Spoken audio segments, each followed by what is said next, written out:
Bonjour à tous et merci d'être encore très nombreux ce matin pour cette quatrième rencontre. Je vous rappelle juste, pour ceux qui n'étaient pas là hier et avant-hier, parce que nous avons commencé vendredi soir un premier débat sur la question des libertés privées et de l'ordre public, sujet évidemment central en ce moment et majeur sur la question des libertés. Le deuxième débat a eu lieu, et le troisième ont eu lieu hier après-midi, sur la question des femmes et la question du genre. Le troisième débat a eu lieu ensuite sur la liberté de la création artistique, liberté intellectuelle, liberté d'expression. Et aujourd'hui, il nous reste deux débats. Le premier, Anne-Lorraine Bujon, directrice d'Esprit, qui va animer la discussion avec le professeur Étienne Klein. Je vous laisserai vous présenter et engager le débat. Je les remercie beaucoup d'être venus un dimanche 2 juin à Bordeaux.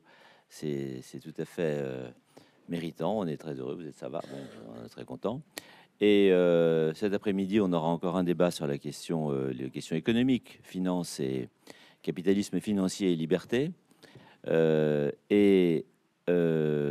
Ensuite, la journée sera conclue par une intervention d'Alain Juppé, ici présent, que je remercie d'être venu dès ce matin pour écouter les débats de la journée. Voilà, donc je vous souhaite une bonne discussion et je vous laisse volontiers la parole. Merci beaucoup Jérôme Clément, et merci à la métropole de Bordeaux de nous accueillir. Il y a pire comme punition que de venir à Bordeaux par un beau dimanche ensoleillé. Voilà, donc bonjour et bienvenue à tous et merci d'être venus très nombreux pour cette table ronde Sciences et Liberté. Alors c'est une table ronde qui n'est pas très ronde puisqu'il s'agit surtout pour nous d'entendre Étienne Klein, que je vais présenter un peu mieux dans un petit instant, mais que je remercie déjà d'être venu nous éclairer. Alors, quand on pense sciences et liberté, on peut se dire à première vue que la relation entre ces deux termes n'est pas évidente.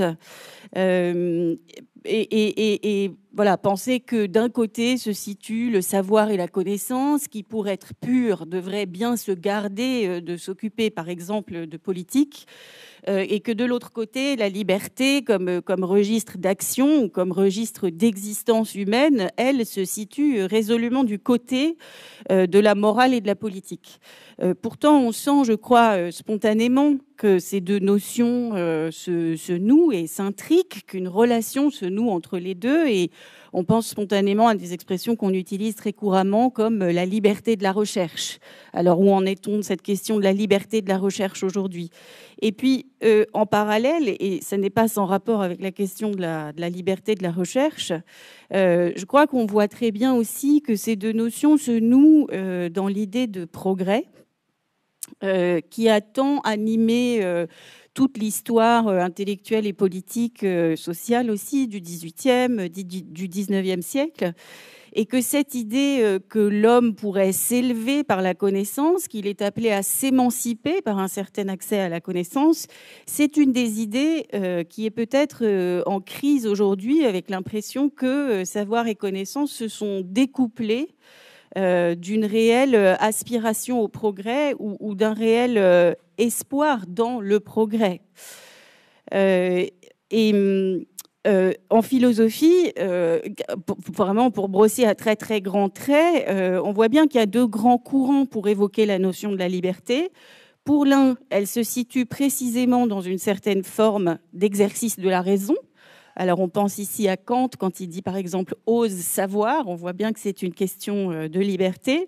Dans l'autre grand courant philosophique, on situe plutôt la liberté dans le registre de la volonté, de l'affirmation de soi, donc la capacité à dire oui ou non. Et ici, j'évoquerai plutôt Sartre. Mais en réalité, je crois qu'on a le sentiment que ces deux formes de liberté sont menacées aujourd'hui et que c'est peut-être là qu'il faut s'interroger sur le rôle de la science. L'impression d'abord que la raison est menacée aujourd'hui, qu'elle est remise en cause dans une espèce de doute généralisé, de scepticisme, mais sans doute le mot est-il impropre, de scepticisme tellement généralisé qu'il dégénère en relativisme. De l'autre côté, l'affirmation de soi aussi, je crois, est un peu abâtardie aujourd'hui, dénaturée en permissivité ou en licence. C'est-à-dire qu'il nous reste à la place de l'affirmation de soi la liberté de choix, la liberté du consommateur finalement, l'idée que, après tout, chacun fait comme il veut. Alors, dans ce contexte un peu inquiétant, qu'est-ce qu'on peut attendre de la science? Est-ce que la science est libre? Est-ce qu'elle peut encore nous aider à être libre? Ou est-ce qu'aujourd'hui, la science, dans sa version technicienne, dans ce qu'elle a produit, la technoscience, menace au contraire de nous assujettir?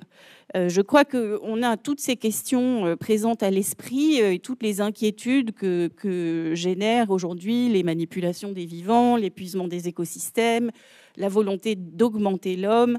Voilà, autant de phénomènes qui nous semblent excessifs, dangereux, comme si on était face à une hubris de la science qui met aujourd'hui en péril notre conception de l'homme, notre conception de la vie en société.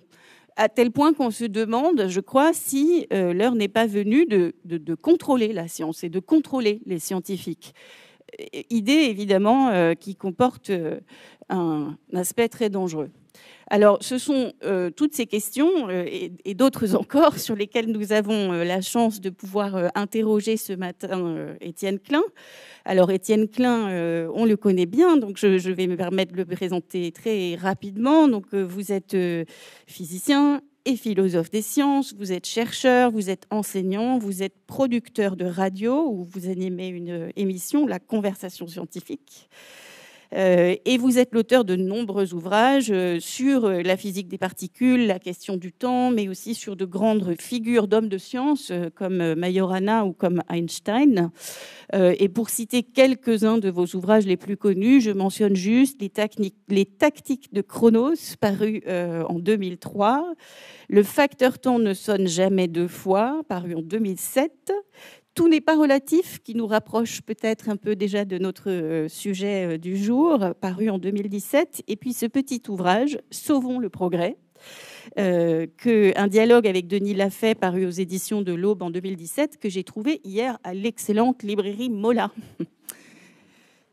Alors, nous avons convenu en préparant cet entretien ensemble de commencer par évoquer la figure de Michel Serres.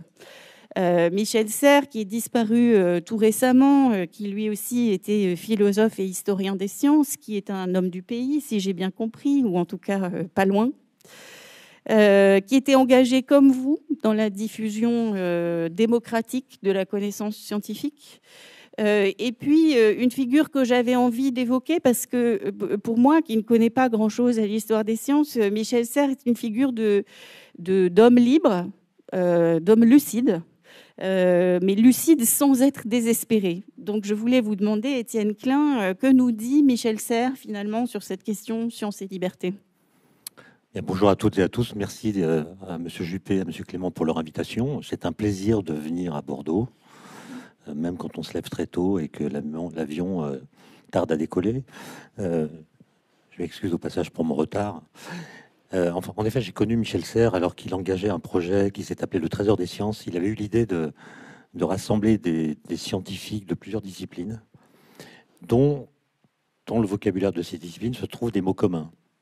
Les physiciens parlent de matière, les chimistes parlent de matière, les biologistes parlent de matière, par exemple, ou de temps, et de les obliger à confronter la façon dont ils envisagent ces mots dans leur discipline pour produire ensemble des définitions dans une sorte d'encyclopédie qui s'est appelée le Trésor des sciences.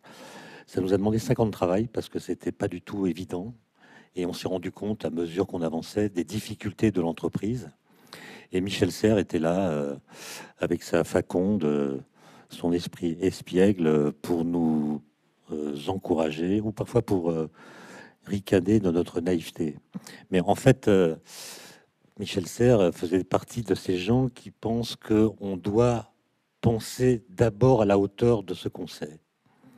Les philosophes doivent évidemment penser au-delà de ce qu'on sait, puisqu'on ne sait pas tout. Il faut penser au-delà de ce qu'on sait. Mais il faut déjà penser à partir de ce qu'on sait. Sinon, on est condamné à une forme de répétition du même.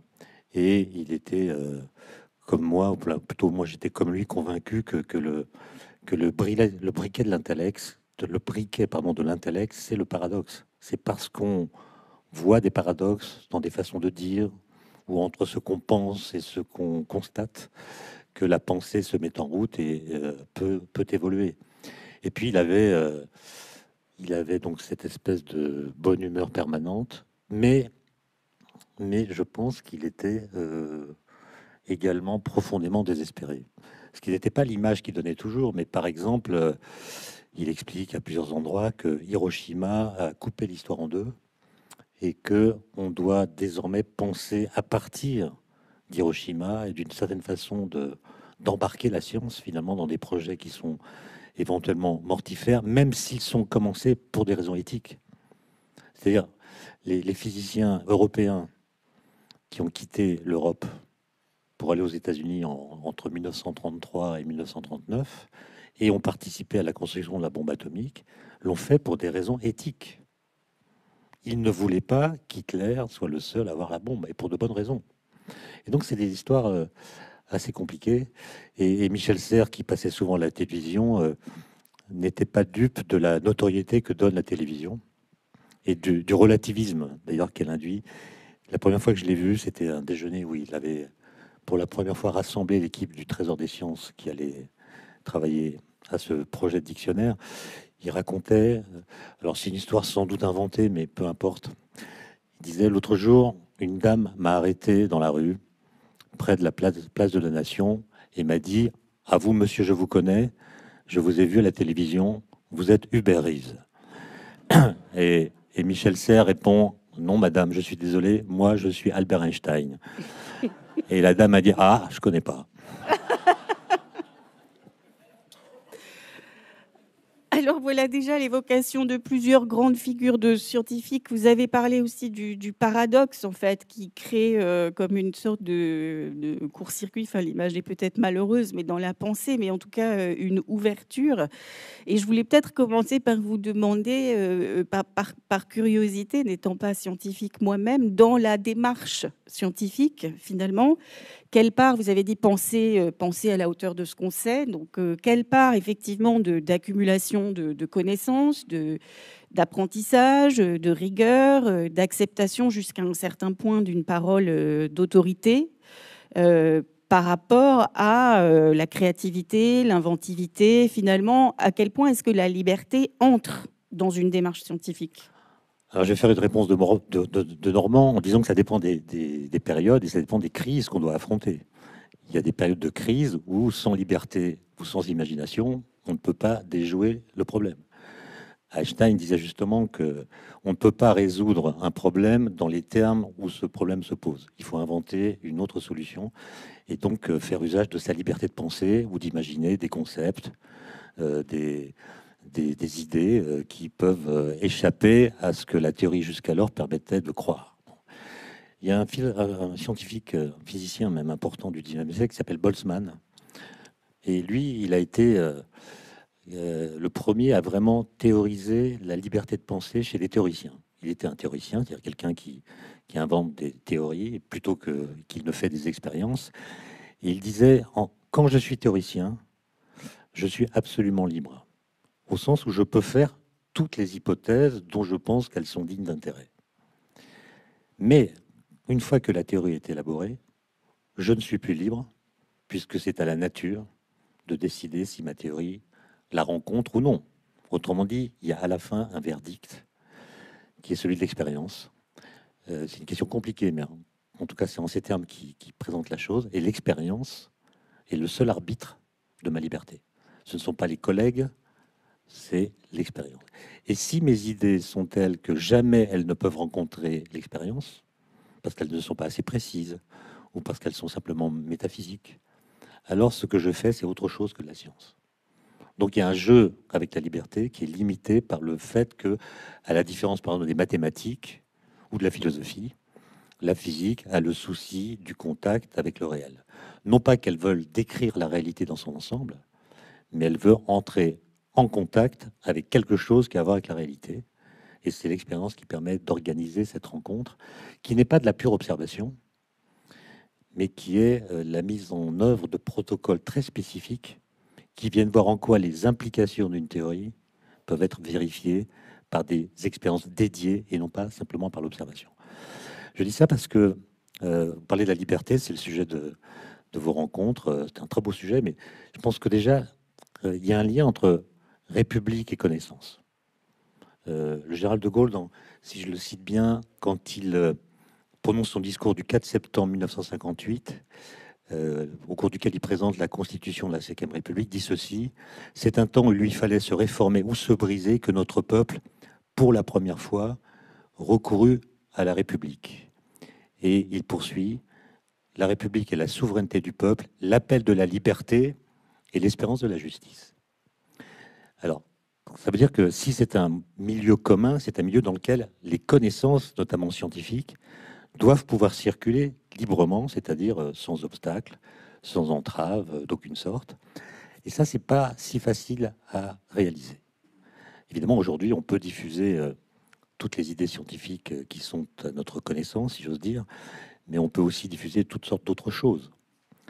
Et les mêmes canaux de communication font circuler des connaissances, des croyances, des opinions, des commentaires, des informations, des actualités, des fake news.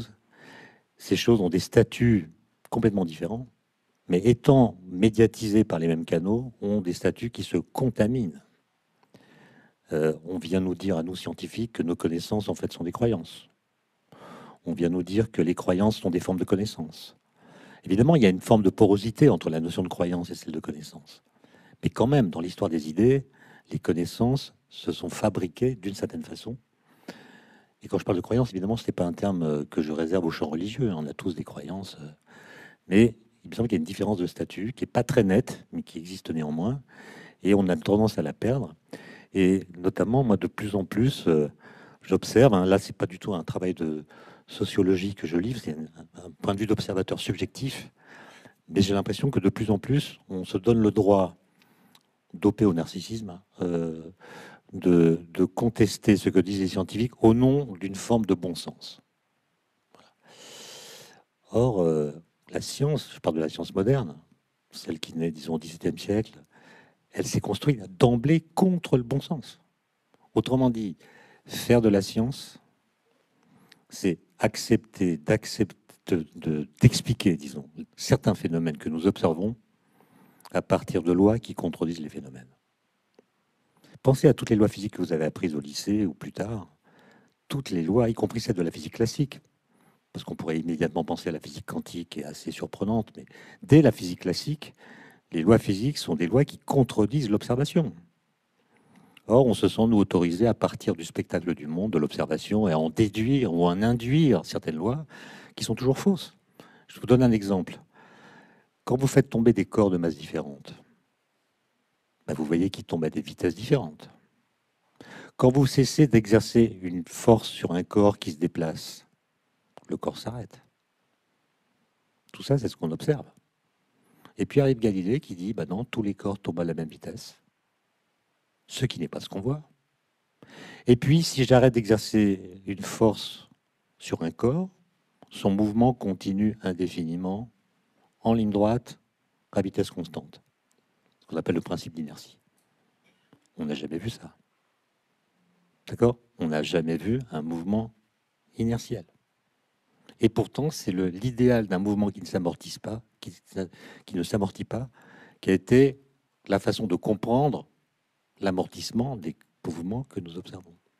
De même, quand vous dites tous les corps tombent à la même vitesse, vous devez réinterpréter ce que vous voyez en disant la gravité fait tomber tous les corps à la même vitesse, puis il y a d'autres forces qui n'ont rien à voir avec la gravité, la résistance de l'air, la poussée d'Archimède, qui sont responsables de la différence de chute entre les grosses pierres, de vitesse de chute, entre les grosses pierres et les petites pierres. Bon. Et vous voyez qu'aujourd'hui, on fait comme si notre bon sens pouvait être l'arbitre pour les questions relatives à la vérité.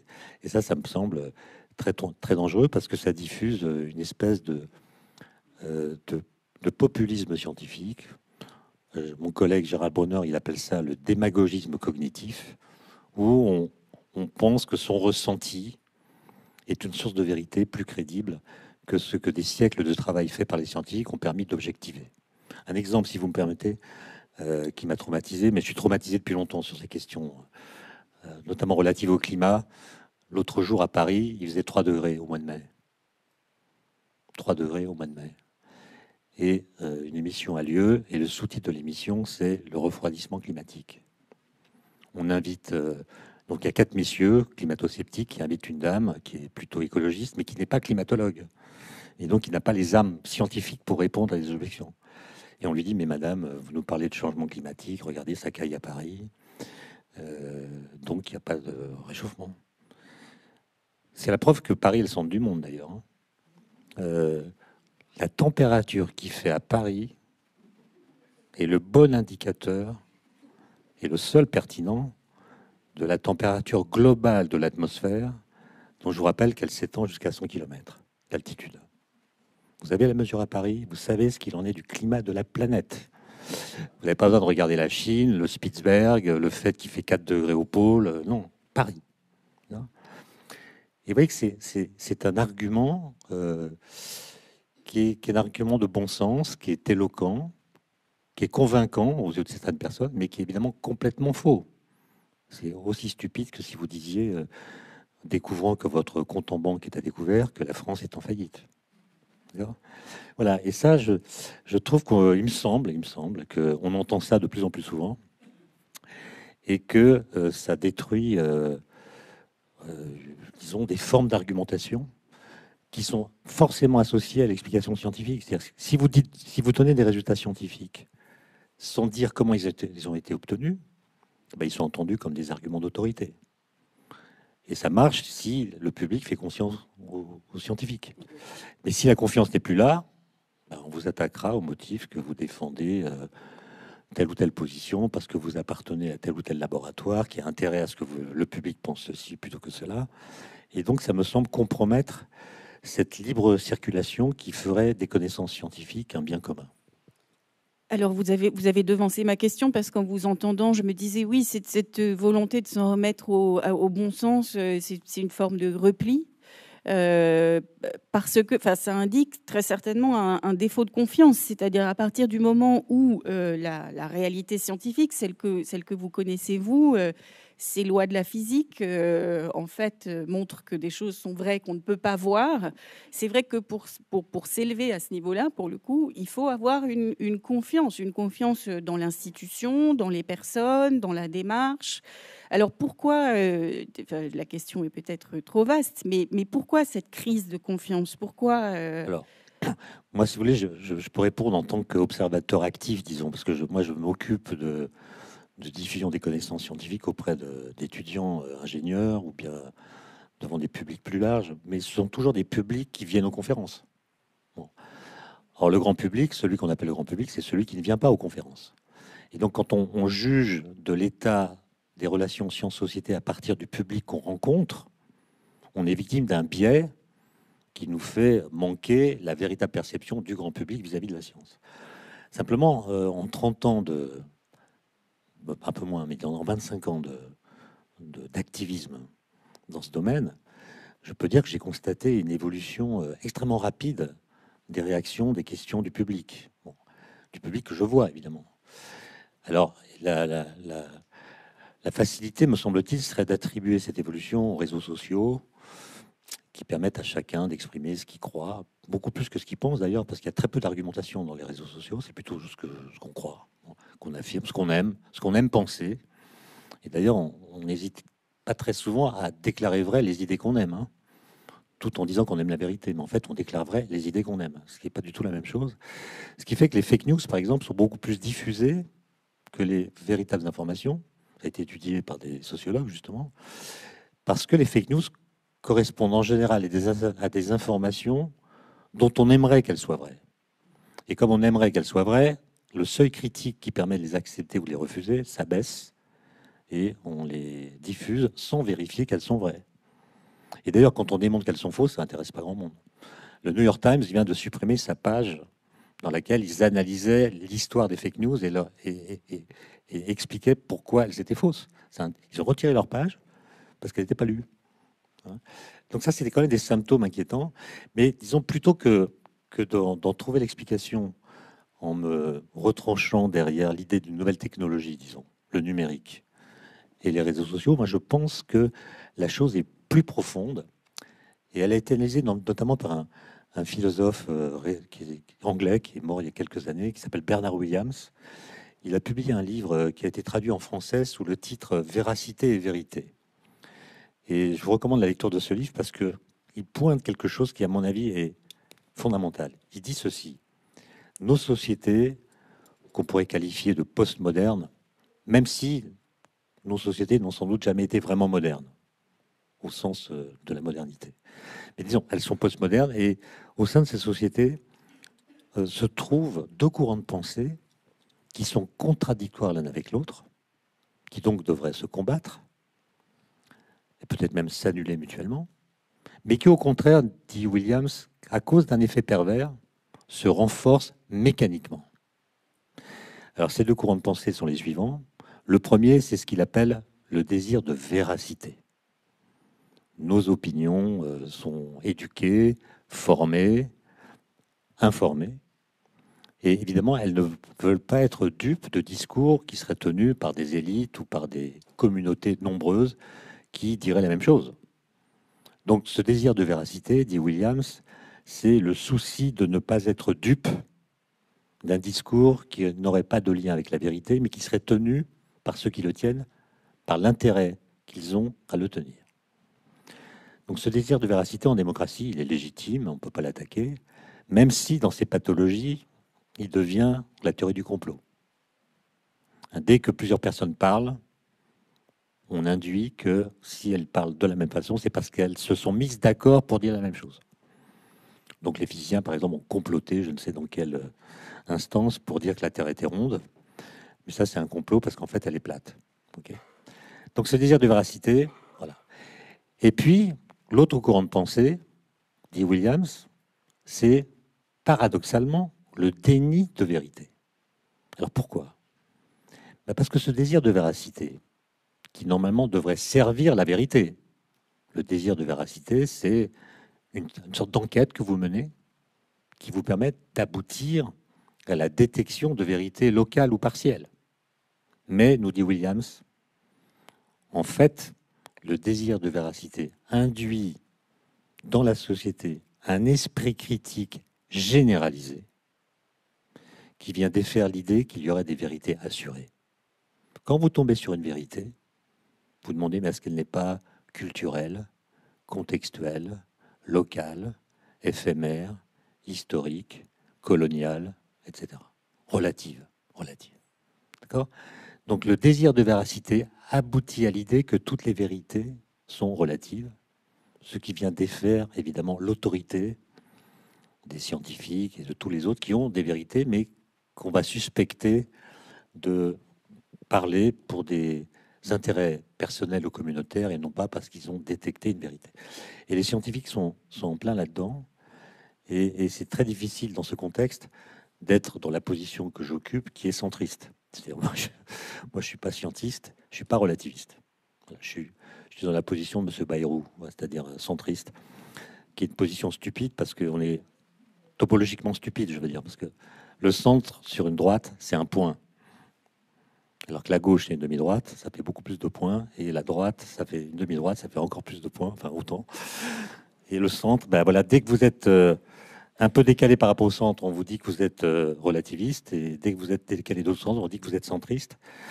Et donc, moi, mon centrisme, ça consiste à dire tout simplement que les connaissances scientifiques ne sont pas des croyances, ce qui ne veut pas dire qu'elles épuisent la question de la vérité. Et que d'autre part, ces connaissances, je parle de la physique, hein, je ne parle pas d'autres sciences qui sont beaucoup plus en révolution aujourd'hui, mais la physique, si vous faites le constat du XXe siècle, ce qui est stupéfiant, c'est qu'il n'y a jamais autant de physiciens qu'au XXe siècle, on n'a jamais fait autant de découvertes qu'au XXe siècle. Mais les théories sur lesquelles on s'appuie en 2019 sont des théories qui ont été élaborées dans les années 20 et même avant pour la relativité générale d'Einstein, 1915. Vous avez vu la photo du trou noir publiée il y a quelques semaines, c'est la théorie d'Einstein, 1915. Le boson de Higgs, 2012, c'est la physique quantique des années 20.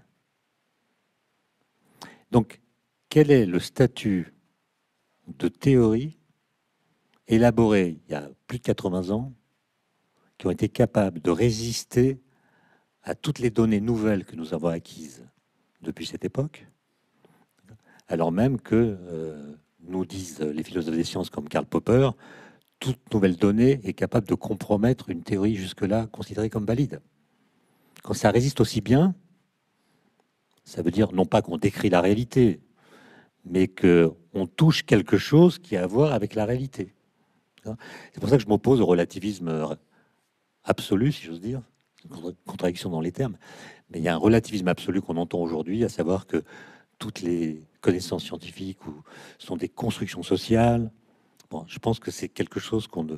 J'ai eu un débat il n'y a pas très longtemps avec une personne qu'on pourrait qualifier d'ultra-relativiste, que je n'ai pas nommé. Mais en gros, la question, c'était la science, l'ère du doute. Et cette personne disait ce que je viens de dire, à savoir que les vérités scientifiques n'en sont pas, elles sont relatives, remises en cause tous les lundis matins. Très bien. Je disais non, il y a quand même des connaissances dont on peut considérer qu'elles sont définitivement acquises. Par exemple, la Terre est ronde. Elle n'est pas sphérique, mais elle est ronde. Elle est un peu aplatie au pôle, mais elle n'est pas plate, quoi. Et tant qu'elle sera ronde, nous dirons qu'elle est ronde. Enfin, j'espère. et cette dame me rétorque, mais monsieur, nous ne sommes pas à l'abri d'un nouvel Einstein qui nous démontrera qu'elle est plate. Et là, je me suis dit, tiens, il y a un problème. Il y a un problème parce que veut dire enseigner? Que veut dire enseigner? Que veut dire transmettre? Si celui qui transmet pense ce genre de choses, qu'est-ce qu'il y a à transmettre? D'accord? Et là, ça me fait penser que le relativisme, au lieu d'être une théorie philosophique très fondée, n'est que l'argument faible, mais efficace, de la paresse intellectuelle. Et vous avez parlé d'une faculté à décrire le réel, à rencontrer le réel, aussi de cette complexité qui grandit, qui fait qu'il y a une sorte de découplage. Mais il ne s'agit pas juste de décrire le réel, il s'agit quand même aussi de le transformer. Donc là, peut-être, j'aimerais vous interroger sur ce lien entre science et technique, avec l'idée qu'il y en a peut-être une qui prend le pas sur l'autre. Qu'on est entré dans ce que Jacques Ellul appelait la société technicienne, et que c'est aussi ça qui provoque alors des peurs, mais on a envie de dire peur sans forcément... je crois qu'il y a une difficulté à imaginer aussi que certains individus sont faibles, que c'est pour ça que ils sont l'objet de biais cognitifs, alors que d'autres seraient suffisamment informés pour faire la différence entre les fake news et une information réelle. Enfin, quand le phénomène est si massif, on ne peut pas juste se dire, voilà, c'est des esprits faibles qui refusent la connaissance ou la science. Est-ce qu'il n'y a pas une part de cette angoisse, je crois qu'il faut décrire ça comme ça, devant la société technicienne qui est naturelle, compréhensible et à laquelle il faut chercher vraiment des remèdes? Absolument. En tout cas, je constate que cette angoisse existe, se manifeste. D'ailleurs, je parlais de l'évolution qui s'est produite en 25 ans où je m'intéresse à ces questions.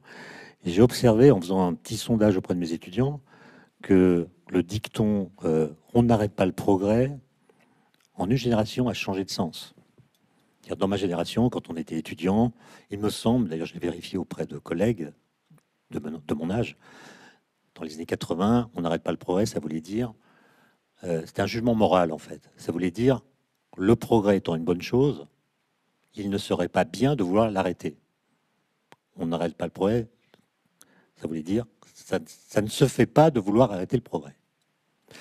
Mais des jeunes gens d'aujourd'hui, que j'ai interrogés dans des ateliers, je leur ai demandé qu'est-ce que ça veut dire pour vous, on n'arrête pas le progrès, et ils m'ont dit tout à fait autre chose. C'était un jugement pratique.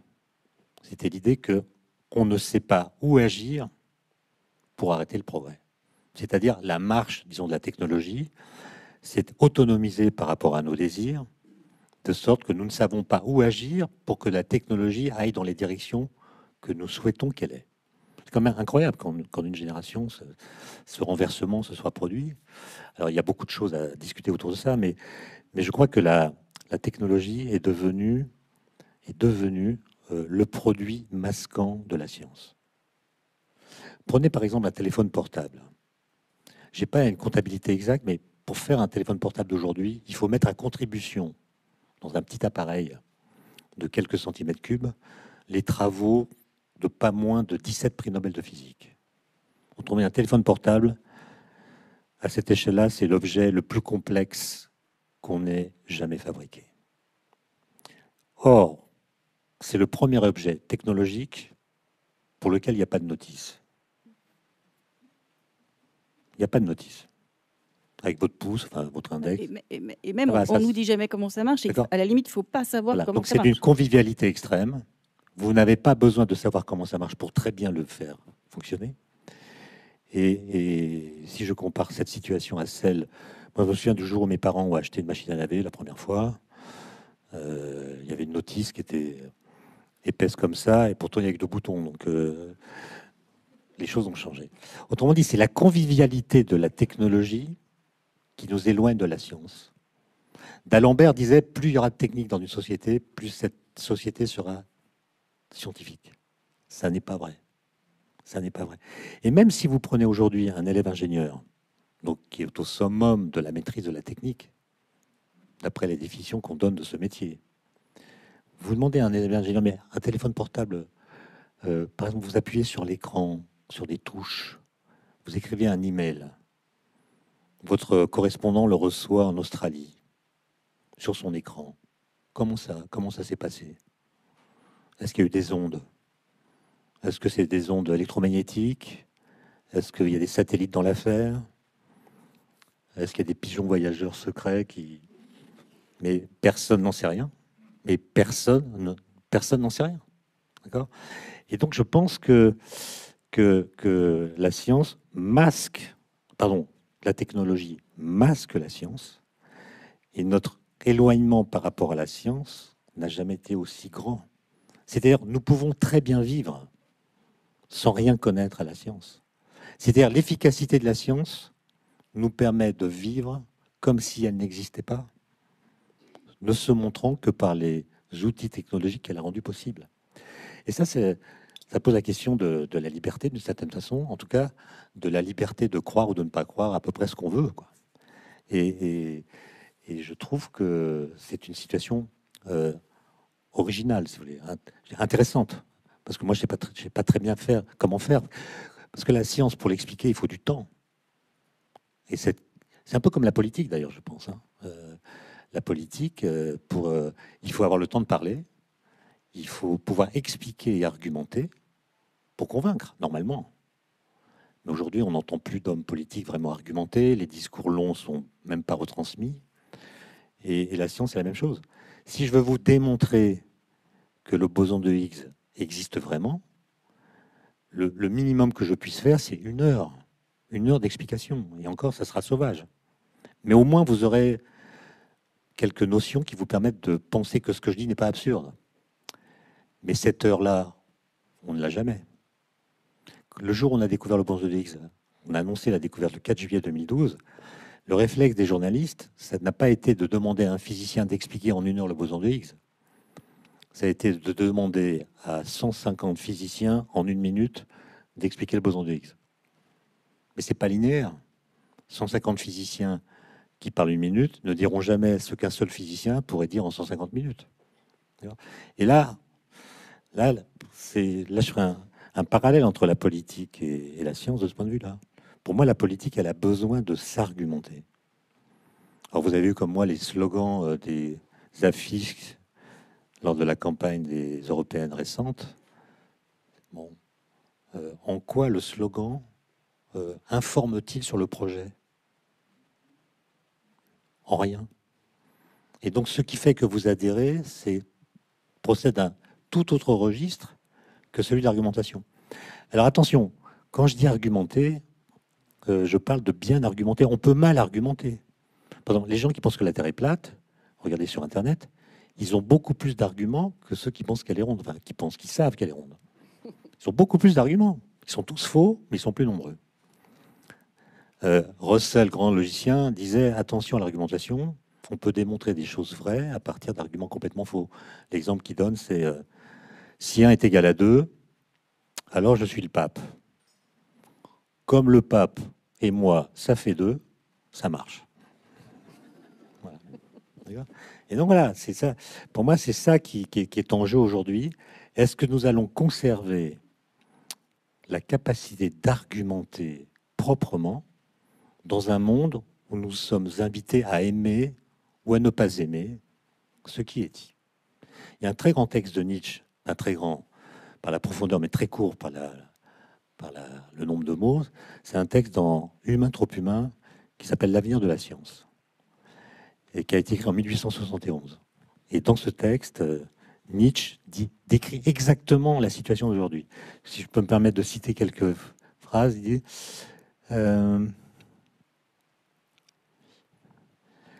si l'on ne satisfait pas à la condition de civilisation supérieure, on peut prédire presque à coup sûr le cours que prendra l'évolution humaine. Le goût du vrai va disparaître au fur et à mesure qu'il garantira moins de plaisir. L'illusion, l'erreur, la chimère vont reconquérir pas à pas, parce qu'ils s'y attachent du plaisir, le terrain qu'elles tenaient autrefois. La ruine des sciences, la rechute dans la barbarie en seront la conséquence immédiate. L'humanité devra se remettre à tisser sa toile après l'avoir, telle Pénélope, défaite pendant la nuit. Mais qui nous garantira qu'elle en retrouvera toujours la force? Voilà. Tout est dit. Alors, beaucoup plus tard que Nietzsche, c'est vrai qu'il y a un certain nombre de philosophes là, qui réfléchissent à la façon dont le numérique, en particulier, nous tient sous son emprise, justement, par nos désirs, par la facilité, par la simplicité, par tout ce qui est pratique. On a publié dans Esprit, je me permets cette toute petite page de pub, parce que c'était un article qui valait vraiment la peine, un article de Marc Ouniadi sur ce qu'il appelait le capitalisme libidinal. Et donc, c'était sur la façon dont le numérique nous tient sans cesse par notre désir. Mais ce numérique, vous en avez parlé, c'est comme un nouveau langage, c'est un code, c'est donc un nouveau langage dont on est très peu, finalement, qu'on est très peu à maîtriser. Donc on retrouve la question de la démocratie. Vous avez parlé de ce qui se masque, de ce qui ne se dit pas, donc sans tomber dans les théories du complot, d'avoir le fonctionnement d'objets qui sont si proches de nous qu'on ne comprend pas. Est-ce qu'il n'y a pas là un enjeu vraiment d'éducation nationale, enfin, c'est-à-dire de même qu'il a fallu l'imprimerie pour que tout le monde puisse accéder aux connaissances qui étaient dans le livre? Est-ce qu'il ne faudrait pas que tout le monde apprenne à parler ce langage? Alors, c'est la question de la transparence des codes. En fait, on peut montrer que la transparence des codes, ça ne sert à rien parce qu'on ne peut pas comprendre ce que fait un code simplement en le lisant. Donc, c'est une sorte de mantra. On te dit que les codes doivent devenir transparents, mais dans la pratique, c'est en fait impossible. Il y a une opacité inhérente au code et on ne peut pas demander à tout le monde de maîtriser tous les langages qu'on utilise en informatique pour devenir des citoyens éclairés. Bon.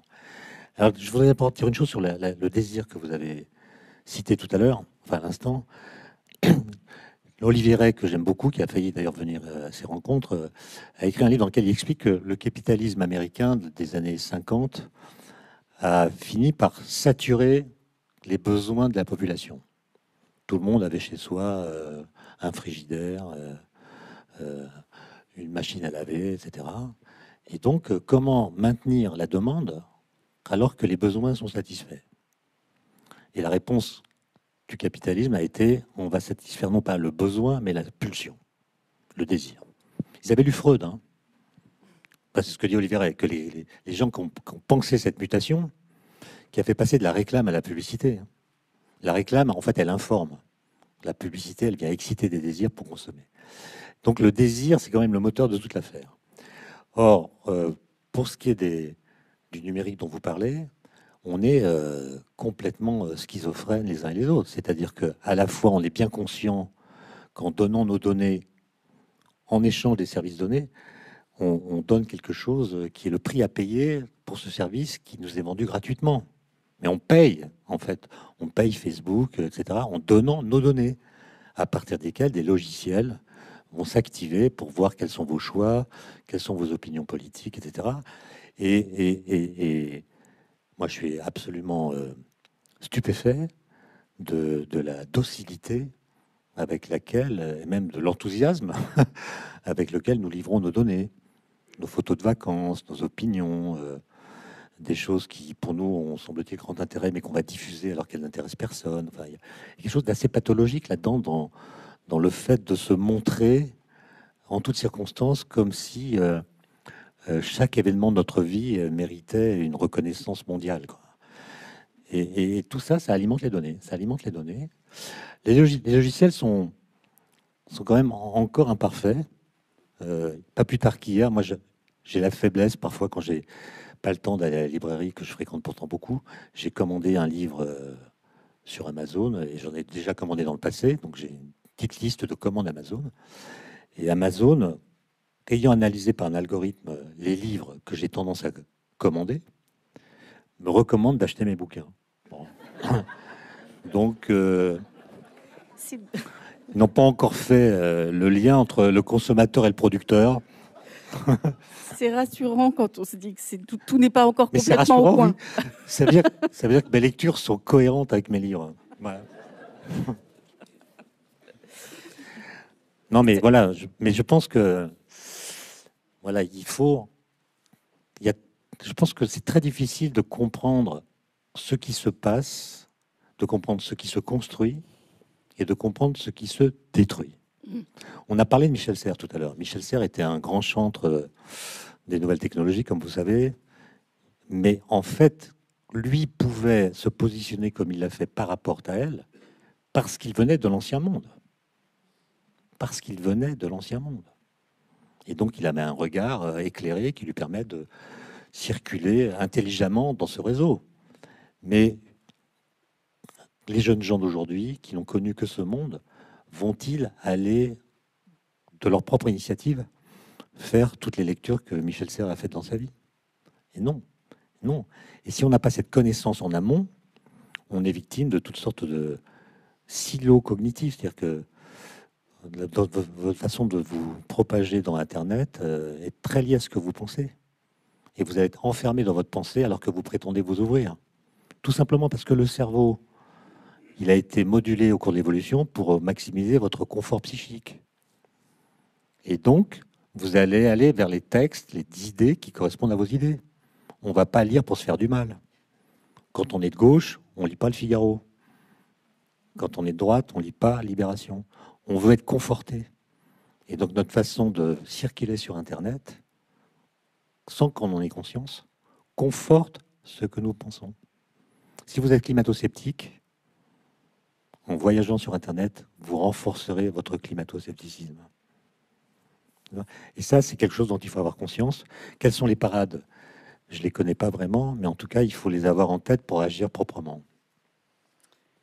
Est-ce que sur cette question du désir, ce qui s'est produit aussi, c'est qu'on a perdu la vision d'un avenir désirable. Dans ce petit livre Sauvons le progrès, vous parlez de notre rapport au temps et précisément l'opposition entre un temps constructeur, un temps qui va quelque part, un temps qui nous emmène quelque part où on a envie d'aller, et un temps destructeur. Vous dites aussi qu'on peut faire le lien avec certaines découvertes, par exemple la thermodynamique qui montre que tout se consomme, tout se consume, tout se dégrade, tout devient de l'agitation. Et donc on a finalement perdu, pour le coup, la foi ou l'espérance en un avenir meilleur. Est-ce que c'est ça ce qui se produit? Absolument. Alors, en général, on résume cette question en demandant à la personne interrogée, est-ce que vous êtes optimiste ou pessimiste? Bon. Pour moi, ce n'est pas du tout la question. D'ailleurs, je reprendrai volontiers la définition de l'optimisme que proposait Jean d'Ormesson. Il disait, un optimiste, c'est un gars qui fait ses mots croisés avec un stylo bille. Bon, pour moi, l'optimisme concerne simplement ce champ-là. La question, c'est comment être lucide. Alors, avec un collègue de l'Académie des technologies qui s'appelle Gérald Bronner, que j'ai déjà cité, on a fait un petit travail tout simple. Il y a des logiciels qui permettent de compter l'occurrence des mots, de certains mots dans les discours publics. Bon. Et ce qu'on a constaté, alors de façon très quantifiée, mais chacun, avec son oreille, a déjà pu le constater, c'est la fulgurante disparition du mot progrès dans les discours publics. C'est-à-dire, on a regardé, donc le déclin commence à la fin des années 80 du siècle précédent, au moment où réapparaît le mot innovation, qui n'existait pas à l'époque. C'est un très vieux mot, j'y reviendrai, mais le mot innovation, quand j'étais étudiant dans une école d'ingénieur, aucun des professeurs ne l'utilisait. On parlait d'invention, d'application, de découverte, de brevet, mais pas d'innovation. Le croisement des deux courbes, l'innovation qui monte, le progrès qui décroît, se fait en 2003. Je parle de la France, hein, mais la même chose vaut dans les pays européens, d'autres pays européens. Et puis, le mot progrès s'éteint entre 2007 et 2012. Il s'éteint, il disparaît. Donc vous avez un mot qui a été le mot structurant de la modernité pendant 3 siècles et demi, qu'on a écrit avec une majuscule, qui disparaît. Quand même incroyable. Il y a un test que vous pouvez faire. En 2007, tous les candidats à la présidentielle utilisent le mot progrès dans leur discours, évidemment dans des contextes différents, des fréquences différentes, mais ils le revendiquent tous. En 2012, plus aucun. Le mot progrès est remplacé par le mot innovation. On peut dire que c'est simplement une permutation de mots sans changement de sens. Mais avec un collègue du CEA qui s'appelle Vincent Bontemps, on a voulu le vérifier et on a fait une enquête assez longue sur l'histoire du mot innovation et on l'a comparé à l'histoire du mot progrès. Et on se rend compte que notre discours sur l'innovation ne rend pas justice à l'idée de progrès. Et même notre discours sur l'innovation contredit l'idée de progrès. Si j'avais 1 heure, je vous expliquerai les choses en détail, mais je résume. Le mot innovation, c'est un mot qui apparaît au XIVe siècle en bas latin, dans le vocabulaire juridique. Une innovatio, c'est ce qu'il faut changer dans un contrat pour que le contrat demeure valide après qu'il se soit produit un changement autour du contrat. Ce qu'on appelle un avenant aujourd'hui. Donc, l'innovation, c'est ce qu'il faut faire pour que le contrat ne change pas. Machiavel reprend la notion en politique. Le prince, quand il a le pouvoir, ne doit pas innover, sauf quand son pouvoir est menacé. Encore un principe de conservation. Ensuite, celui qui va vraiment théoriser l'innovation, c'est Francis Bacon, philosophe anglais du XVIIe siècle, donc avant les Lumières, qui écrit un livre en 1625 qui s'appelle « Essais et conseils civils et moraux », dans lequel il y a un chapitre qui s'appelle « L'innovation ». Il parle de l'innovation technique, il est le premier à le faire.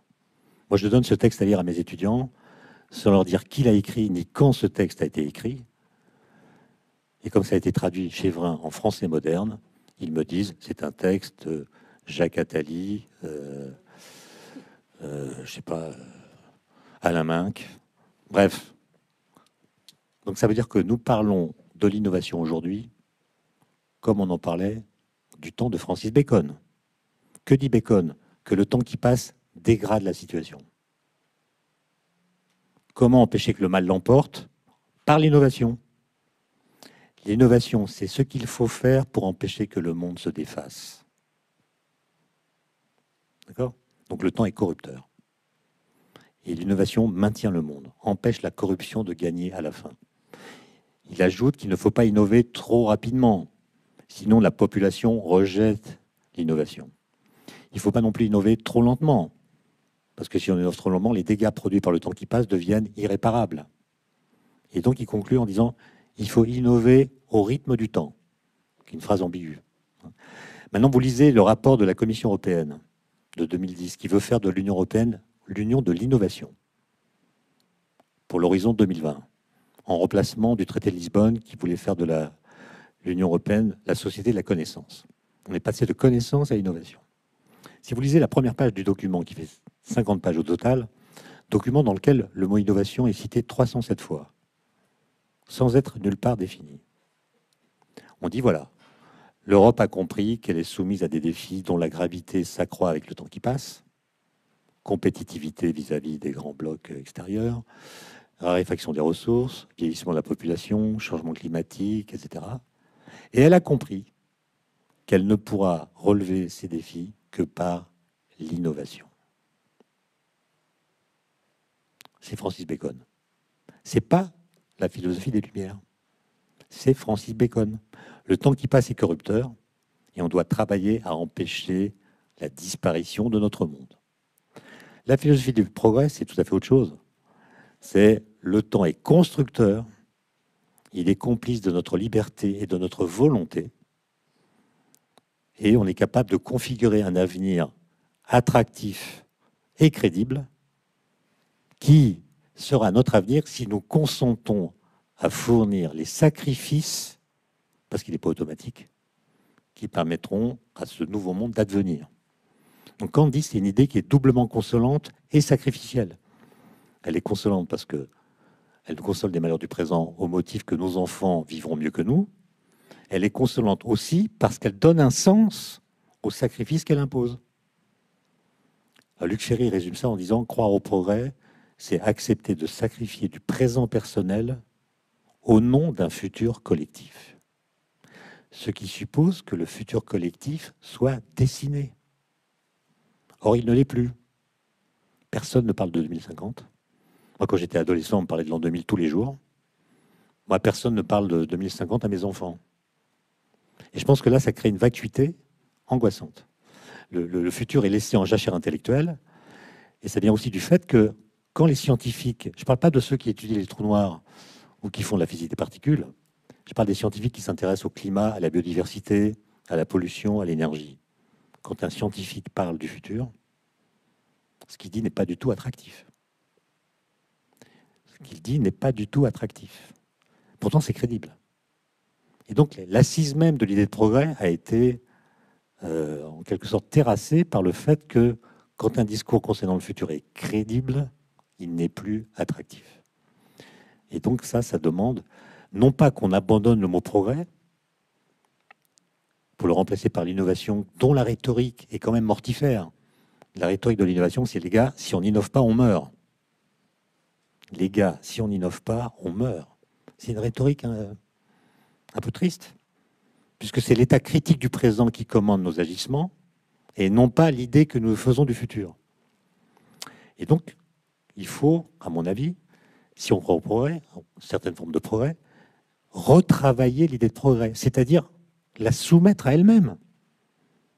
C'est-à-dire faire progresser l'idée de progrès pour qu'elle devienne à nouveau crédible, pas forcément attractive, parce qu'on va sans doute un peu dérouiller au XXIe siècle.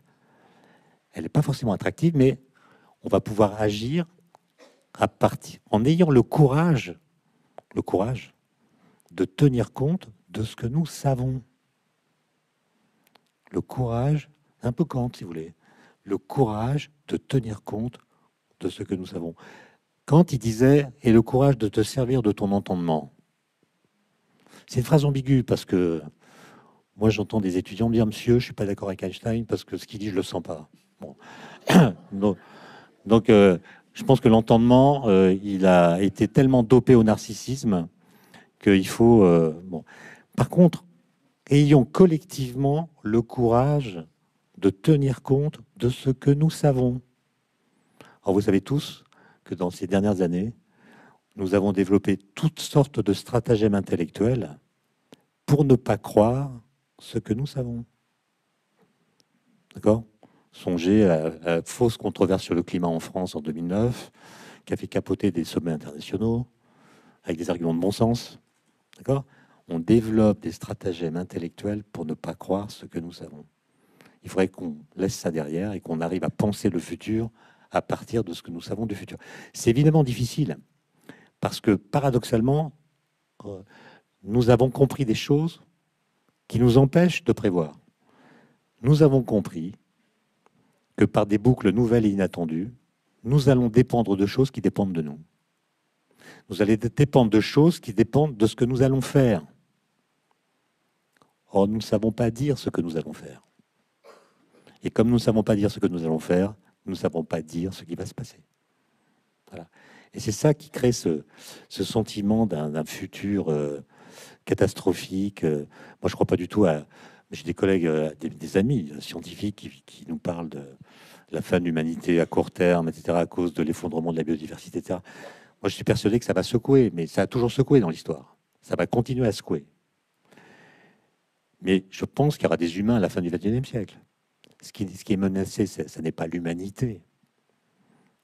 Même si une partie d'entre elles risque de vivre dans des conditions invivable.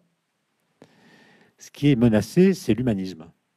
L'humanisme, c'est-à-dire l'idée que nous appartenons collectivement à un destin commun.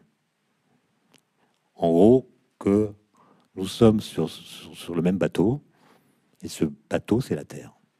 Et on n'ira pas ailleurs. Nous sommes des êtres géocentrés. Nous ne quitterons pas la Terre. Nous sommes terriens avant d'être humains. On peut envoyer des gens sur Mars. Ils ne seront pas nombreux et ils cesseront d'être humains assez rapidement. Vous emmenez 10 personnes au sommet de l'Everest pendant une semaine, vous les récupérez et vous ne reconnaîtrez pas des humains. Notre humanité, elle s'est construite sur la Terre, dans certaines conditions particulières de la Terre. Donc penser qu'on va retrouver ça ailleurs, alors que la planète, l'exoplanète la plus proche est à 40 années-lumière, qu'il faudra plus d'1 million d'années pour y aller avec un vaisseau, 1 million d'années. 1 million d'années à ce point du rayonnement cosmique. Hein. Je crois que c'est... donc il n'y a pas de plan B, il n'y a pas de terre B, disons. Et donc il faut raisonner en ces termes. C'est douloureux, mais c'est diablement intéressant. On est quand même la première génération.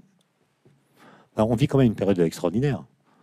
Bon, vous pourrez dire, je parle aux jeunes, les plus vieux savent qu'ils ont vécu le moment où un homme a marché sur la Lune pour la première fois. C'est quand même dans l'histoire. On était là. C'est quand même incroyable. On a vécu la découverte du boson de Higgs. On a vécu la découverte des ondes gravitationnelles, la première photo d'un trou noir. Et on a vraiment découvert aussi que ce qui va se passer dépend en grande partie de ce que nous allons faire. Enfin, c'est un argument pour s'engager autrement puissant que l'invocation de la fin du monde qui démobilise. Si vous dites que c'est la fin du monde, ça aboutit paradoxalement à une forme de carpe diem. Hein. Si c'est foutu, profitons-en.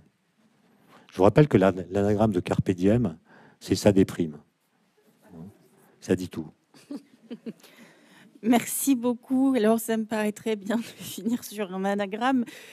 Finir pour moi, voilà, je ne voudrais pas abuser de mon privilège. Mais j'ai une autre anagramme qui est dans le livre. L'idée de progrès a pour anagramme le degré d'espoir.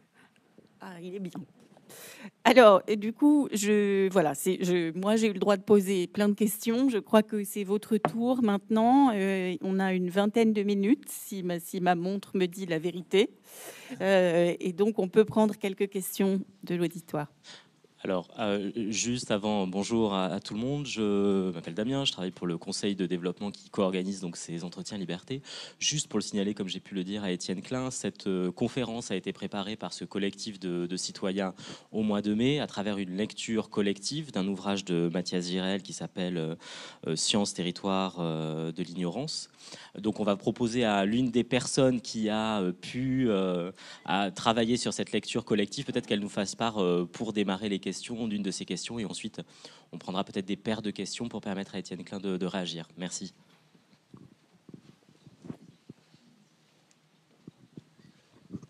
Bonjour, alors effectivement j'ai la charge d'ouvrir les débats et puis peut-être de témoigner un peu de cet exercice. Alors je crois qu'il y en a des citoyens dans la salle qui étaient là pour cette séance d'arpentage qui était très intéressante parce que moi je ne connaissais pas du tout. On a tous eu 10 pages du bouquin de Mathias Girel, on les a lus dans notre coin et ensuite on s'est retrouvés pour échanger autour de nos ressentis et puis des questionnements que ça pouvait générer. Alors il y avait des petites choses que je souhaitais souligner par rapport à ce qui a été dit, notamment sur comment on rencontre le grand public. Je crois qu'on était 70 à peu près, si on a bien compté. Et c'était vraiment des gens de toutes origines sociales, de tous âges aussi, il y avait des très jeunes et puis des beaucoup plus âgés, d'horizons très divers. Et ça, c'est, je crois, ce que l'on doit au Conseil de développement durable de Bordeaux Métropole, que de rendre des événements comme ça, parce qu'on a lu quand même un bouquin de philosophie. Et ce qui a été le premier sentiment général, ça a été mais c'est ça la philo. Pourquoi on nous a jamais enseigné ça? Et c'était assez amusant de voir donc vraiment des plus jeunes, qui doivent avoir 18 ans, d'autres personnes se dire mais en fait on veut faire de la philo, on veut pas faire de la philo comme on a fait ou comme on fait au lycée, mais on aimerait bien faire de l'histoire des sciences, philosophie des sciences. Et donc il y avait donc cette première grande question qui a été celle de l'éducation populaire, comment on peut rendre accessible justement cette philosophie qui en fait l'est réellement. Et puis ce qui est vraiment ressorti aussi comme grand questionnement, donc ça a été abordé évidemment la question de la légitimité de la science, mais surtout la question du doute et de la place du doute. Alors à la fois au niveau collectif, donc avec, enfin on peut dire au niveau général ou collectif, avec... Pardon ? Oh pardon. Bon, alors je vais donc conclure sur la question du doute au niveau donc général et individuel, comment on vit avec le doute et surtout, mais comment on peut se le réapproprier puisque c'est le propre du chercheur sans tomber dans justement tous ceux qui s'y engouffrent. Je réponds, hein, c'est ça, sur le doute. Ouais. Non mais j'avais un doute, c'est pour ça.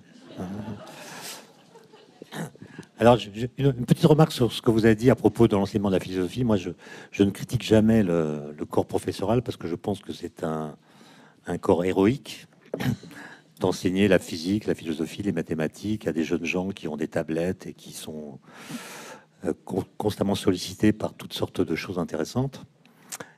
Capter l'attention d'un public quand on est professeur, c'est pas si simple. Et ce travail me semble être de plus en plus héroïque. Néanmoins, et ça rejoint ce que vous dites sur l'enseignement de la philosophie. Il y a eu comme sujet de bac cette année, donné dans une série, dans la série littéraire, peut-on échapper au temps?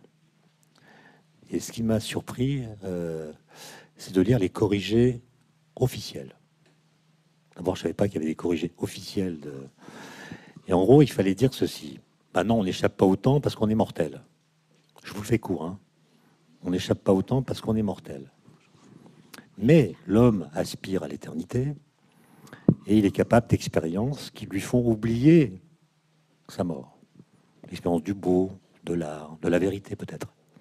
Conclusion, on peut pas échapper au temps, mais on peut échapper à la pensée du temps.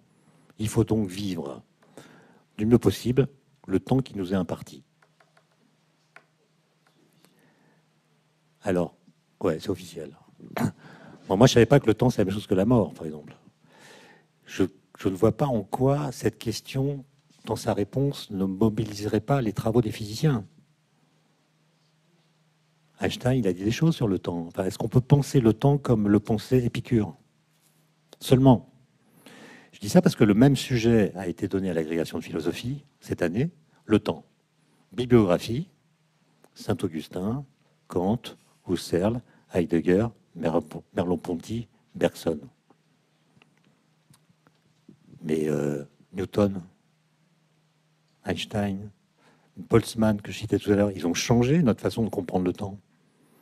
Alors on pourrait dire, les physiciens parlent du temps, les philosophes parlent du temps, c'est le même mot. Très bien. Est-ce qu'ils parlent de la même chose? Si la réponse est non, pourquoi c'est le même mot? Si la réponse est oui, est-ce qu'ils disent la même chose? On se doute que non. S'ils ne disent pas la même chose, à qui accorder du crédit? Donc moi, si vous voulez, en tant que physicien, si on me pose la question, peut-on échapper au temps? Je réponds non. Et j'argumente pas, c'est non. D'accord? C'est non. Le fait de penser ou de ne pas penser à la mort n'empêche pas de mourir. Sinon, on serait tous immortels. Hein. Bon, bref, vous voyez, ce découplage sur des questions communes entre la science et la philosophie, je trouve ça ravageur. Ravageur pour les esprits. Ça fait qu'on est dans les cours de philosophie, dans le commentaire de texte, alors qu'il y a des découvertes faites par les physiciens qui sont des découvertes philosophiques. Le boson de Higgs, c'est une découverte philosophique. Au sens où si on tenait compte de ce que nous avons appris par le boson de Higgs, on changerait certains textes de philosophie sur le lien entre matière et masse. Mais évidemment, on ne va pas le faire. Maintenant, sur le doute. Regardez, le slogan des climato-sceptiques du temps de Claude Allègre, c'était « La science et le doute ». La science et le doute. C'est un slogan qui a été inventé par Philip Morris, le fabricant de cigarettes. Quand, c'est une longue enquête, peut-être vous avez vu les livres qui rappellent cette enquête, quand on a vu que la corrélation entre cancer du poumon et tabagisme n'était pas une corrélation, il y a une cause commune, mais une causalité. Philippe Maurice a rédigé une note interne pour ses cadres, disant « Désormais, ce que nous allons vendre, ce ne sont plus des cigarettes, c'est du doute. Et l'industrie du tabac a financé des recherches pour tenter de montrer que si on a un cancer du poumon, alors qu'on est fumeur, c'est pas à cause du tabac, c'est à cause d'un gène pourri qui s'active. D'accord? On fait de la recherche. Et en faisant de la recherche, on procrastine. D'accord? Donc, la science, ça n'est pas le doute. Ce qui est le doute, c'est la recherche. Vous faites de la recherche parce que ce que vous savez pose des questions dont vous ne connaissez pas les réponses. Donc, vous doutez et vous cherchez. Mais je ne connais pas un seul physicien qui doute de l'existence de l'atome. Vous avez évidemment le droit de douter de tout au nom d'un scepticisme radical. La seule chose que je sais, c'est que je ne sais rien, comme disait l'autre, ce qui est une phrase autoréférente dont le message contredit l'énoncé. C'est comme quand vous dites il n'y a pas de vérité. Bah, s'il n'y a pas de vérité, tu la fermes et tu ne dis pas qu'il y a des vérités. Hein, Si tout est relatif, il est relatif que tout est relatif. On se gargarise de phrases autoréférentes comme ça. Il est interdit d'interdire, etc. Ce sont des pièges pour la pensée. Ça provoque des crampes mentales. Donc, ce que je veux dire, c'est que si vous doutez de tout par principe, vous devez être cohérent avec vous-même. C'est-à-dire, vous devez douter de votre doute, puisque vous doutez de tout. Et si, par exemple, vous vouliez me défendre l'idée qu'on a le droit de douter de l'existence de l'atome, ben je vous dis d'accord, mais soyez cohérent. Si vous doutez de l'existence de l'atome, dont la réalité bénéficie de beaucoup plus de preuves que de preuves associées à votre présence ici, moi, je peux douter de votre présence ici. Je peux dire que je suis mal réveillé, que je suis en train de rêver, que j'hallucine, j'ai consommé des substances, ou bien vous êtes des produits de ma conscience. Je suis solipsiste, vous êtes des produits de ma conscience. La preuve de votre existence, ici et maintenant, est beaucoup plus fragile que la preuve que nous avons, nous, physiciens, de l'existence des atomes. D'accord ? Donc, si vous dites la science et le doute, alors doutez absolument de tout. Et c'est dommage parce que vous allez passer à côté de connaissances qui sont celles dont on a le moins de possibilités de douter. Voilà ce que je dirais. Il y a des choses dont on ne doute plus. Alors, peut-être qu'on peut prendre une série de 2 ou 3 questions et on laissera Étienne Klein répondre après. Oui, bonjour. Moi, je suis chercheur au CNRS et je m'intéresse au discours de la science dans les médias. Et en fait, en pratique, ce que tout le monde sait maintenant, pour les gens qui travaillent là-dessus, c'est que quand les médias parlent de science, c'est quasiment uniquement biomédical. Or, la recherche biomédicale, il y a un gros problème, c'est que clairement, les journalistes ne comprennent pas la différence entre connaissance et recherche. La recherche est incertaine par définition, hein, et on n'a toujours pas découvert le mécanisme basique du cancer, à supposer qu'il existe. Ça ne veut pas dire pour autant que ce soit inutile de faire de la recherche, mais il y a un gros problème de médiatisation, parce que le fait est que beaucoup d'études qui sont médiatisées s'avèrent fausses, le fait est. Et du coup, mon problème, c'est, moi qui travaille là-dessus, et sur le discours d'une part, et le fait que les recherches sont peu réplicables, qu'est-ce que je dois faire passer au public? D'une part, est-ce que c'est la science qui est tout le temps fautive, ou est-ce que c'est ayez patience, voyez, je veux dire, il y a un problème je ne voudrais pas alimenter, autrement dit, le doute systématique d'un autre côté. Merci pour cette remarque, ce constat que je fais aussi, hein, mais j'ai pas la réponse en fait, parce que moi je me rends compte que je me suis planté en fait, au sens où moi j'ai toujours cru naïvement que pour transmettre la science, il faut non pas la simplifier mais la clarifier, ce qui n'est pas du tout la même chose. Simplifier, on coupe ce qui dépasse parce que c'est trop difficile. Clarifier, ça veut dire aller vraiment voir ce que disent les équations, en l'occurrence, travailler ça, comprendre ce que les théories physiques nous diraient du temps, en l'occurrence, si elles pouvaient parler, et ensuite trouver un moyen de critiquer le langage ordinaire pour lui faire dire des choses que le langage ne dit pas spontanément. Or, le langage commun, médiatique notamment, il n'est pas porté par sa propre critique. Il dit des choses et il n'arrive pas à intégrer les messages qui viennent de la science. Maintenant, Il y a aussi que si vous dites les choses pour ce qu'elles sont, en expliquant les doutes, les questions, les inquiétudes des chercheurs, leurs hésitations, leurs enthousiasmes, vous allez produire une prose très longue qui sera peut-être pas lue. Moi, j'en ai discuté avec des journalistes scientifiques. Ils sont d'accord avec moi sur le principe qu'il faudrait faire ça, mais ça marche pas. Donc, ils choisissent des titres racoleurs. Ils sont beaucoup sur la promesse. La promesse.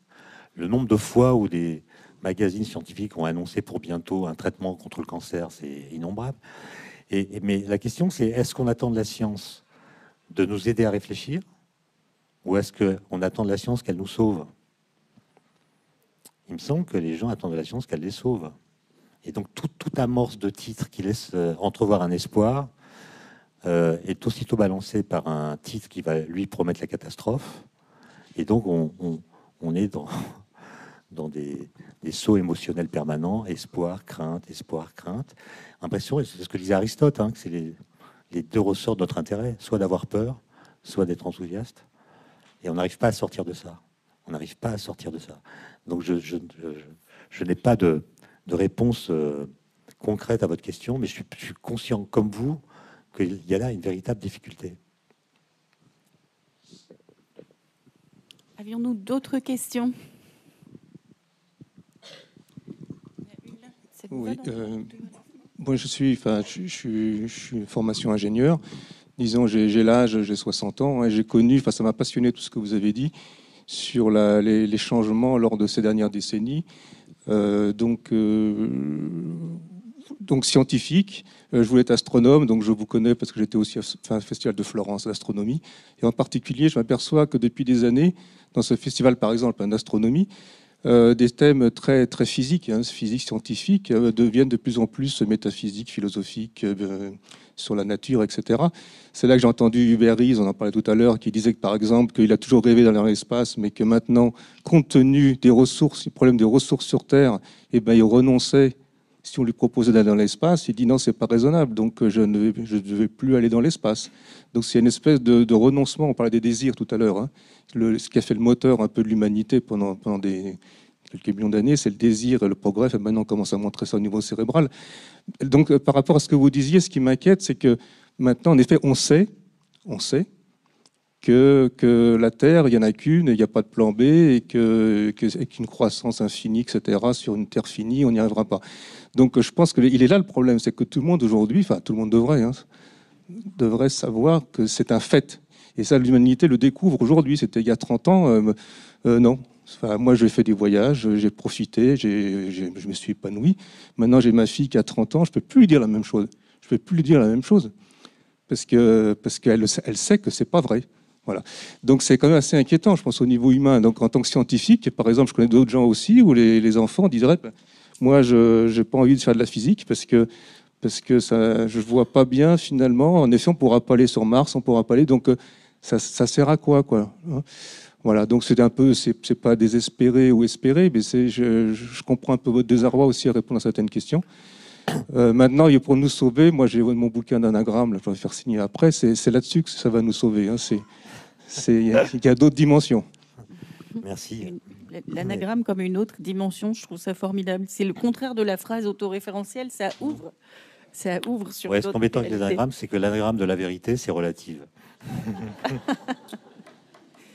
Je crois que nous avions une autre question de ce côté, mais vous voulez peut-être répondre d'abord? Non, j'ai pas vu une main se lever ici. Si, madame.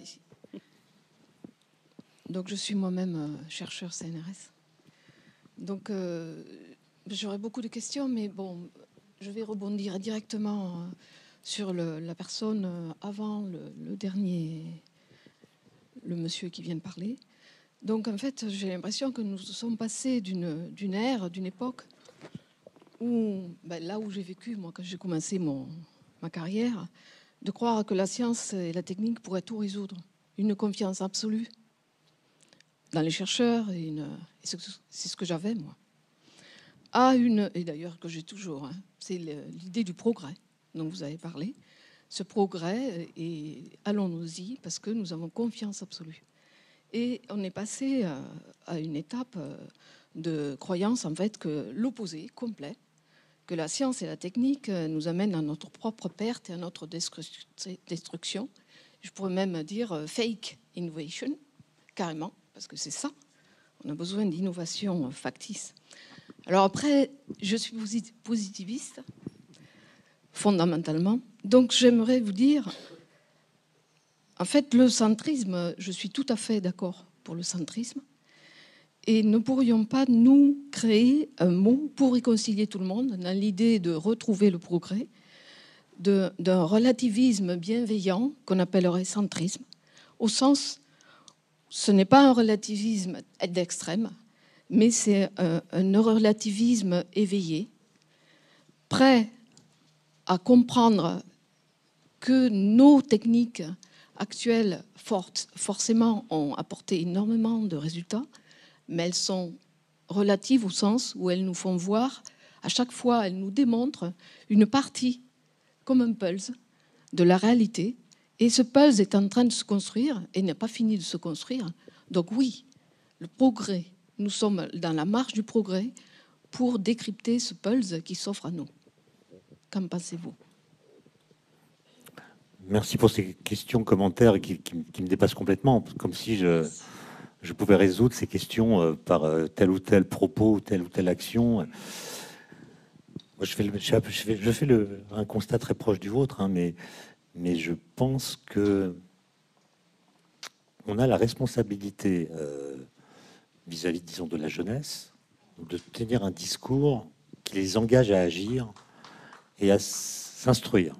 Voilà. Je suis contre toute forme de spontanéité en la matière. Dans les entreprises, on dit beaucoup soyez créatifs, avec l'idée que l'inconnaissance est une source de créativité. Non. Je ne crois pas que ça marche. Pour répondre à monsieur, il y a un sondage qui est paru il n'y a pas très longtemps, qui a été fait par une fondation sérieuse, je crois, qui montrait qu'en France, seuls 16% des jeunes, ou même 14%, souhaitent vivre dans l'avenir. Ce qui est quand même d'ailleurs une question un peu stupide, parce que je ne sais pas très bien où ils vivront ailleurs que... Voilà. Mais ça veut dire qu'il n'y a pas de désir d'avenir. Personne n'est pressé d'arriver en 2025. Ça veut dire que si on vous proposait une capsule temporelle vous permettant d'atterrir en 2040, directement, sans prendre de l'âge, évidemment, c'est la garantie, sans prendre de l'âge, mais en étant bloqué là-bas, sans possibilité de revenir, vous diriez non. Il n'y a pas d'impatience de 2040. Alors qu'il y avait une impatience de l'an 2000. J'entends aussi beaucoup de gens dire que c'était mieux avant, etc. Michel Serres a d'ailleurs écrit un livre là-dessus. En fait, on peut toujours se référer à une période du passé que nous connaissons par les historiens, qui nous paraît intéressante. Par exemple, moi, je rêverais d'assister aux conférences de l'Hôtel Métropole qui avait lieu à Bruxelles en 1927, là où est née la physique quantique, où il y avait Einstein, Bohr, Heisenberg et tous les autres qui ont mis sur pied cette nouvelle physique. Je donnerais tout pour assister de mon vivant, si j'ose dire, à leur discussion. Mais assez vite, je me dis, mais si j'avais une rage de dents, là, en 1927, il faut aller chez le dentiste, j'ai pas le courage. D'accord ? Donc, personne ne supporterait de vivre dans le passé en ayant connaissance de la suite de l'histoire. Évidemment, si vous ne connaissez pas la suite de l'histoire, vous vivez dans le passé comme vivaient les gens du passé. Mais vivre en 1927, en sachant que plus tard, on pourra aller chez le dentiste sans avoir mal, c'est une expérience psychiquement intenable. Et c'est ça qu'on appelle le présentisme. Et c'est le présentisme qui non pas nous tue, mais tue nos espérances. Le passé, c'est pas un lieu attractif. Et le futur, c'est pas un lieu attractif. Et ça nous bloque mentalement, intellectuellement, psychiquement.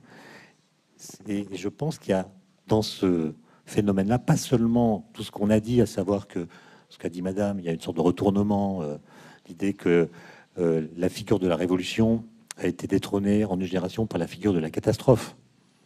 Quand j'étais lycéen, on me distribuait tous les matins un tract en m'invitant à faire la révolution et donc à préparer un futur désirable et attractif.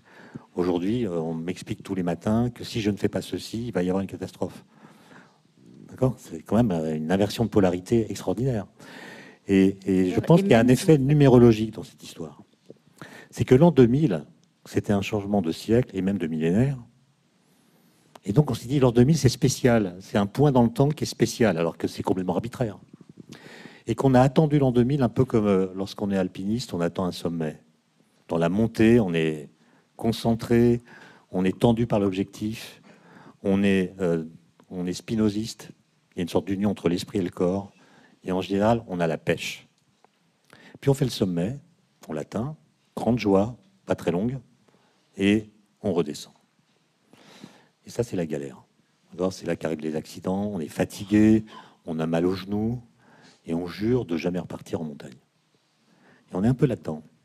Il y a une telle attente de l'an 2000 qu'aujourd'hui, on est dans la descente, on parle de déclin, et on a le plus grand mal à configurer un horizon projectif qui est le même statut. 2050, ça parle à personne, 2100 non plus, et quand l'Europe veut se donner un horizon, elle parle de 2020. 2020. D'accord ?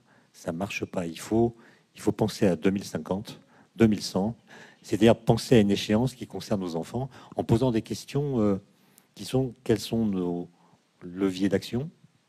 Qu'est-ce qui est déterminé ? Le climat, il est déterminé par les lois physiques que nous connaissons. Qu'est-ce qui est déterminé ? Qu'est-ce qui ne l'est pas ? Où est-ce qu'on peut agir ? Par quels moyens ? Etc. Et c'est quand même des questions diablement intéressantes. Moi, je voyage pas mal en Europe ou ailleurs, et moi, je trouve qu'en France, je sais pas, on a un rapport triste à ces questions, alors que dans d'autres endroits, il me semble, y compris dans des endroits qui vont beaucoup plus mal que la France, on a un rapport plus excité à ces questions. Plus excité. Ça manque d'excitation en France. Il y a beaucoup de nervosité, mais il n'y a pas d'excitation. Or ça, c'est quand même des sujets excitants. Si j'avais 20 ans, je ne m'engagerais pas dans la physique des particules. Je m'engagerais sur les questions d'énergie. Voilà. Un peu comme vous le disiez, monsieur, à propos du Berry, qui a changé. Je dirais, parce que l'énergie, si je peux dire un mot là-dessus. Oui, tout à fait. L'énergie, c'est un sujet qu'on ne pourra pas traiter sans tenir compte de la physique. Comme disait Richard Feynman, grand prix Nobel de physique, la nature ne peut pas être dupée. La nature ne peut pas être dupée.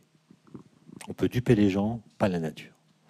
Alors, j'ai assisté à beaucoup de discussions sur la transition énergétique, à l'office parlementaire, par exemple, pour l'évaluation des choix scientifiques et technologiques. Le nombre de phrases qu'on entend qui violent la physique est colossal. Et donc ces phrases disent des choses qui n'auront jamais lieu. Pareil. Et qui nous trompent dans notre rapport à l'énergie. Par exemple, on parle de production d'énergie. Mais vous savez que jamais personne n'a produit d'énergie. C'est impossible. C'est impossible. Parce que l'énergie se conserve. Donc la seule chose qu'on puisse faire, c'est prendre de l'énergie là où elle est, de la transférer à un autre système, ou bien de changer la forme de l'énergie. Elle était, elle était mécanique, elle devient thermique. Elle était thermique, elle devient lumineuse. Vous pouvez changer la forme de l'énergie, la forme qu'elle prend, mais pas sa quantité. De même, on ne peut pas consommer d'énergie. Impossible. Vous mettez un litre de pétrole dans votre voiture, c'est de l'énergie concentrée.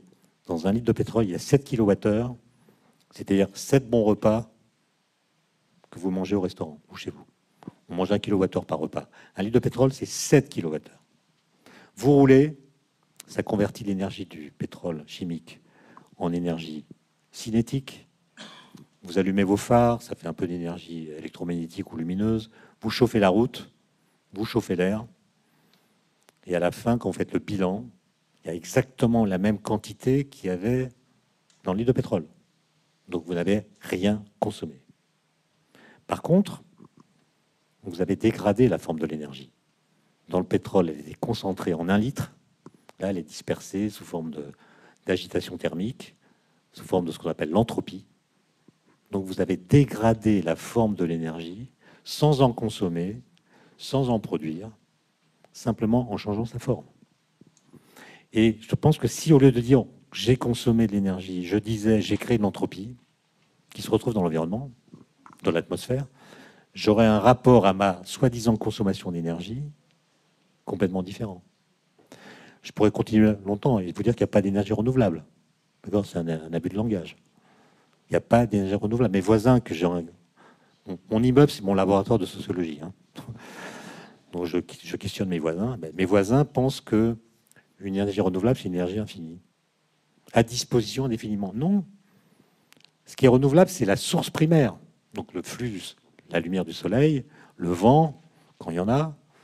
Mais une fois que vous avez extrait 1 kWh du vent ou de la lumière du soleil, vous l'avez extrait. Et si vous l'avez consommé, entre guillemets, vous avez produit de l'entropie. C'est irréversible. Et cette énergie-là n'est pas renouvelable. Donc c'est un abus de langage. Et je trouve que nous parlons mal de l'énergie. Nous en parlons tellement mal que nous ne savons pas comprendre ce que nous faisons lorsque nous disons que nous en consommons ou que nous en produisons. Et ça, je trouve, je lis les rapports qui sortent, je lis les prospectus de la campagne électorale européenne, et je vois partout ces erreurs. Juste une dernière chose, c'est juste pour que vous méditiez. J'ai dit qu'un repas, c'est 1 kWh d'énergie. J'ai dit 1 litre de pétrole, 7 kWh, que vous payez 1,50 €. Combien coûte 1 kWh électrique à la prise chez vous? Quelques centimes d'euros. Combien coûte un demi de bière? Plus cher qu'un litre de pétrole. La bière, c'est renouvelable, dans le sens que j'ai défini. Le pétrole, non. Conclusion, l'énergie est gratuite. Est-ce qu'il est normal que l'énergie soit gratuite? Je vous laisse réfléchir là-dessus. Merci beaucoup. On me fait signe qu'il est malheureusement temps d'arrêter nos échanges.